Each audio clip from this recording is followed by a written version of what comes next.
Guess what? I just realized something.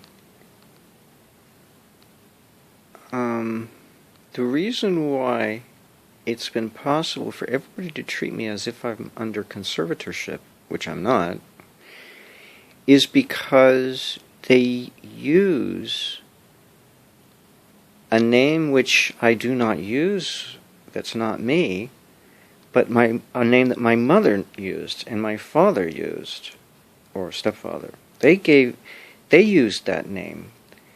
And so anybody who uses that name are acting as if they're my parents.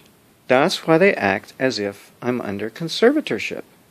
Because I let them. Because they call that name through my use of the trust, and I respond.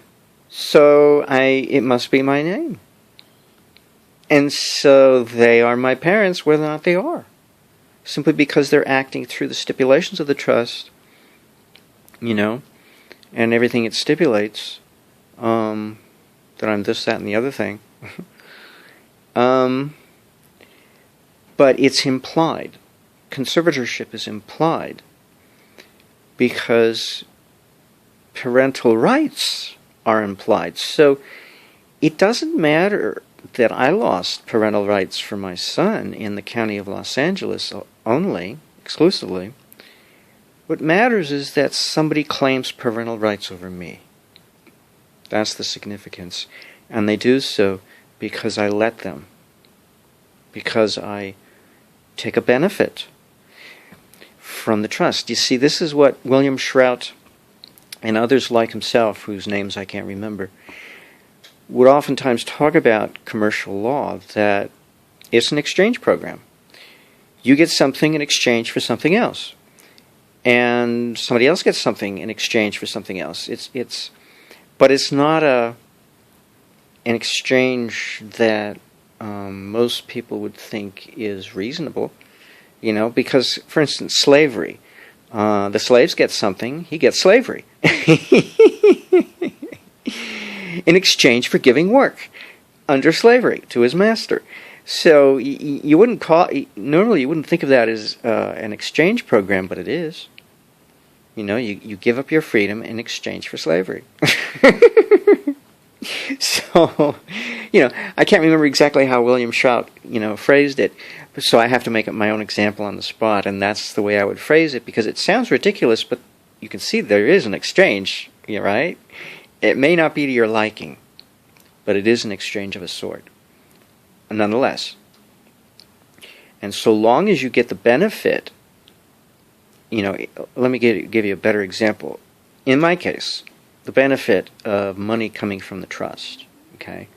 So, the trade then is, in exchange, what I get is mistreatment, disrespect, and a loss of rights that would normally be claimed by normal people who expect to retain them unless proven otherwise, and a substantial body of proof would be needed, more than just a bunch of allegations.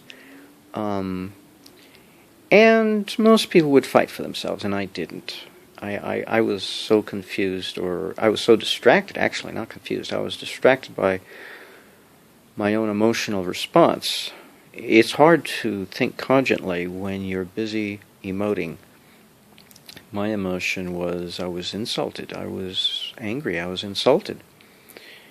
Because I was being treated unfairly by adults who should know better.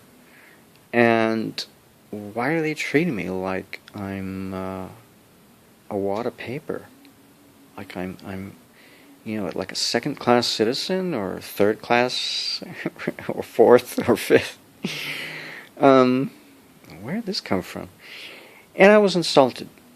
And that, unfortunately, blocked my ability to think cogently. Now I can think cogently enough to even joke about it and laugh. But in my quiet moments, I cry over the loss of my son, so it's not that easy to live with. It's maybe easy to talk about it, to put on a jocular attitude, but it's not easy to live with it. I go to a lot of trouble to advance science in the area of my focus, whatever happens to be my focus at that time, because that helps me feel elevated and up. And when I'm not focusing on problem solving, then I'm stuck with a problem I don't know how to solve. And it creates a scar that gets bigger as the years go by. It may get fainter, but it doesn't shrink. It just gets bigger. It gets more diluted, more diffused. So it's not so concentrated anymore. You know, the initial shock isn't there because the initial moment in time has expanded to 6.5 years. My little boy is 6.5 years old. Okay.